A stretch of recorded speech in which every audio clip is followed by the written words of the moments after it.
Today is August 4th, the peak time of the garden at the Extension office in Pike County, Kentucky. I'm going to take you on a little tour. This is the second year we've had this big full garden. I wish I'd done the tour the first year because I think that was even the best. This garden went in late, but it still was a pretty good success. Let's start with some tomatoes that were received from a friend. This first tomato is a Marglobe. It's the very first tomato I personally ever grew, and so it's a favorite of mine. It's a standard, very old-fashioned and dependable, and I've just always liked it. Our second tomato is from it's called the orange tomato, and it won a prize at Berea as being the tastiest tomato. The third here is Sweet 100s, and you can see why. There's just more than 100 on here. And the fourth tomato in this bed is a bush beef tomato. Look at that, it's huge, or a beef bush, I should say. And then here is a oddity. It's called an Ubertuba Pepper. It started out experimental last year, and I wish it had the pepper on it now, but the pepper's so pretty, it's more like a flower than actually a pepper, and it tastes very good. On the end, we've got a stray sunflower and a rhubarb we're trying to get to take hold, which is difficult here for us sometimes. Our herb garden has been neglected this year, so we do have some parsley that came up from last year's plants, and a monster rosemary, which is really nice. I wish you could smell it. It's too bad we don't have smell-o-vision here. It's just wonderful. There's some thyme and purple basil that came up from last year, which really isn't supposed to happen, but it did. Then our walking onions from John Lowe. Some people really say they just love them to death. Some mint scattered everywhere. Next year I'm going to put a little more attention to these herbs to have it more organized. I didn't even plant basil out here this year. That's the first time. And then behind the mint is a lot of garlic chives. Now I'm going to break off these little flower buds before they go to seed, because you can see that garlic chives really like to spread. This is the first year I've grown these little zinnias. They're okay, but I'm going to show you some better ones a little further on in the tour. These are all right, but they just don't impress me that much. But I did start some, it's called Mealy Sage. I think that name isn't very appealing, but I do like the flower. I started them from seed. Here's the first bloom starting. I thought they were going to be perennials. Now I think they might not work out this year. I'll just have to find out. If we lived in Texas, they would be perennials. Nothing, this blank spot is a big boo-boo we made. A friend of mine planted some white half-runner beans, and they were starting to look kind of ugly, and we didn't pay much attention to them. And then when I planted the kind of beans I like, which are Fillet Beans, I'll show you in the next bed, then I started to take notice, and I've been introduced to the Mexican bean beetle, and I've been trying to save my young plants. We pulled all the white half-runners out and did the best we could to eradicate everything that was here. At this end, I like to plant nasturtiums. It's one of my favorite things, just because I love the flowers, love the leaves, and these are edible, very peppery, see? Very delicious in salads. Now here's the Fillet Beans, which you see have damage from the Mexican bean beetles. This morning I came early, and since it's a small patch, I think I almost took every leaf and examined it. Took off the beetles. Oh, here's one right now. Took off the beetles. Oh, he fell off. Phooey. Anyway, I took them off. I took care of the nymphs and the eggs. So at least I've reduced the threat. And these plants are young enough. They haven't flowered yet. So I think I'm hoping at least that I'm going to be able to save my crop of beans. Here's our bell peppers, and personally this is the first time I've ever had any success with bell peppers. Hot peppers are easy to grow, but bell peppers are difficult, at least for me. We have a few carrots. And you notice, I don't know what came here and ate these. Is there a deer coming into Pikeville and eating the tops off of these? I wonder. This bare spot is where about a month ago I harvested our garlic, which we planted late in the summer last year. And it takes till about after 4th of July when they're ready. It's a hardneck garlic. And of course, here's some chives. They're scattered in different places. And of course, we have to mention the asparagus patch. It's fabulous. Suzanne's favorite vegetable. And it does a wonderful job every year. And this year, I forgot, this year she put mushroom spawn in it, and so we're hoping we're going to have some, I think they're called wine cap mushrooms.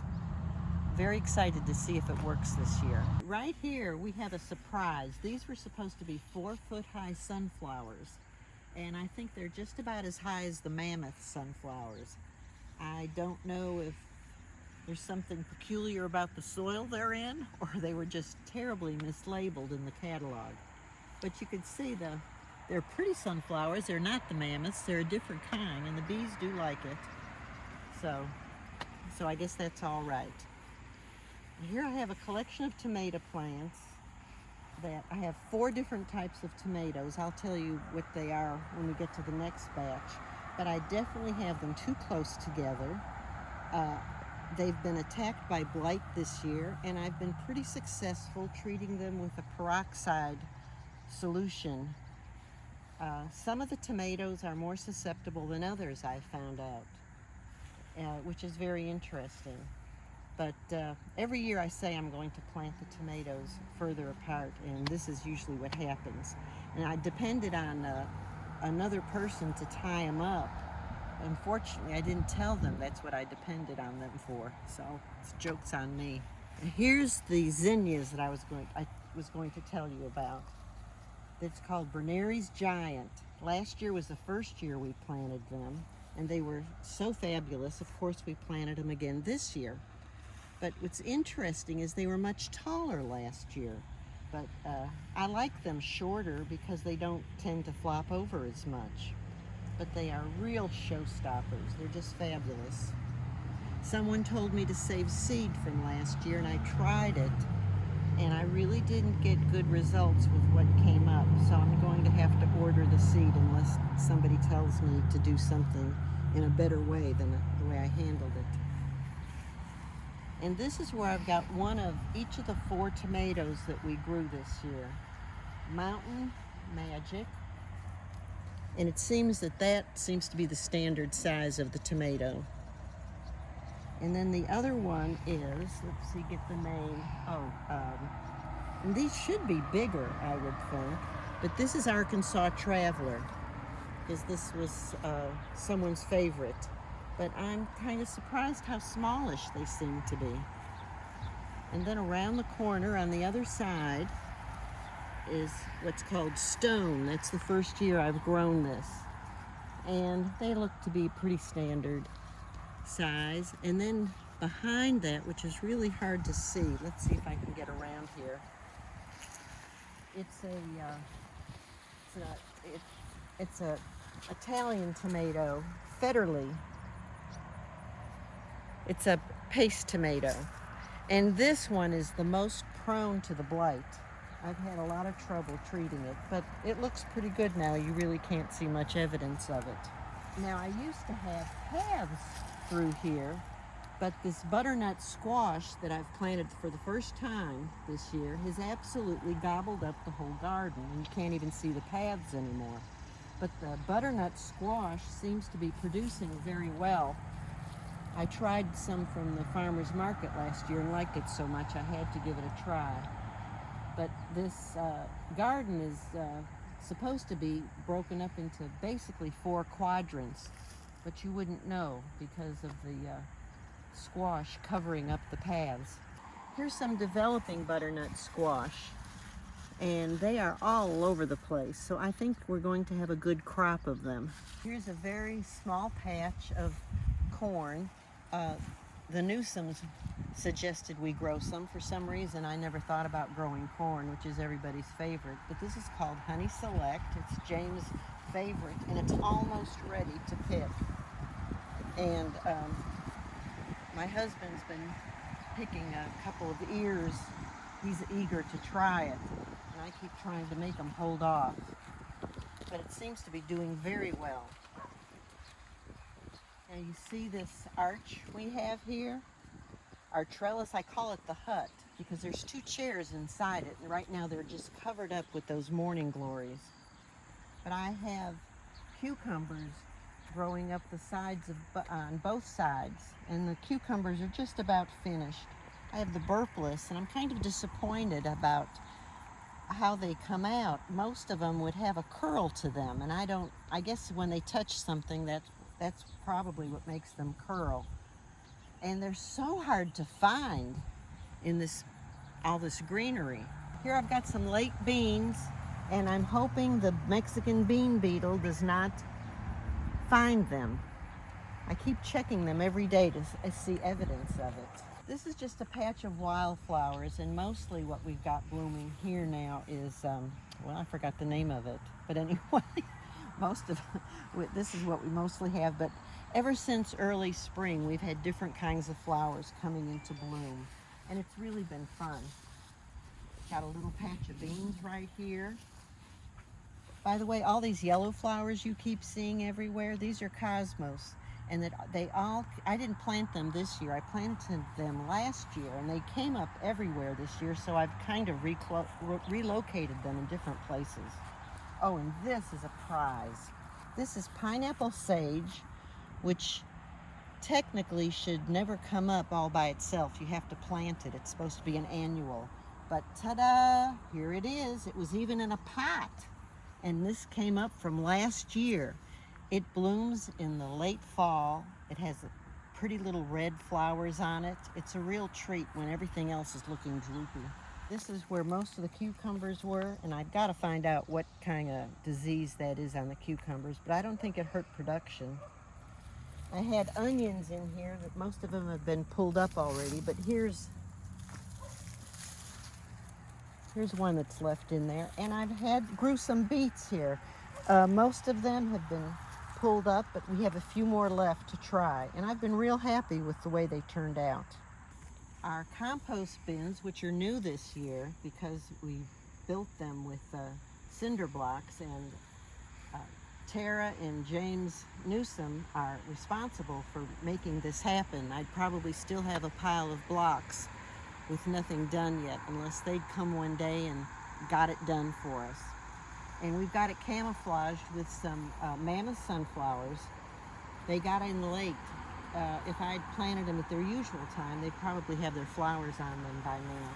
Here's some finished compost from the old bins that were collapsing. We had made those out of pallets, but they had rotted.